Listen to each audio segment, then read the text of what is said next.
20 tahun berjualan air Sageru, tampil hitung mengais rejeki di momen Natal dan Tahun Baru.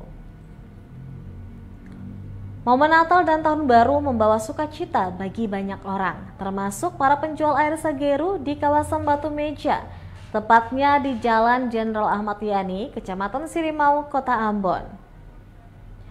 Pedagang air Sageru tergolong sebagai pedagang musiman karena mereka hanya berjualan pada momen-momen tertentu. Salah satunya menjelang Natal dan Tahun Baru. Salah seorang penjual, Eti Tamtelahitu, mengaku dirinya telah berjualan selama lebih dari 20 tahun. Rata-rata per hari dirinya bisa meraup keuntungan hingga Rp200.000.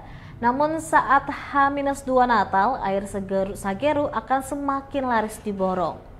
Berjualan air Sageru katanya bukan saja untuk meraup cuan, tetapi juga untuk membantu para pembuat kue yang mencari air Sageru sebagai bahan pelengkap pembuatan kue basah.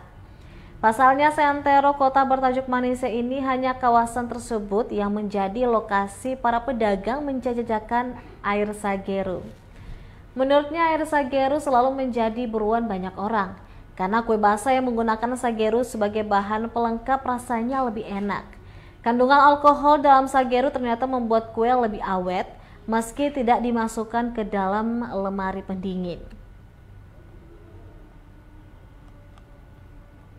Download Tribun X sekarang, menghadirkan lokal menjadi Indonesia.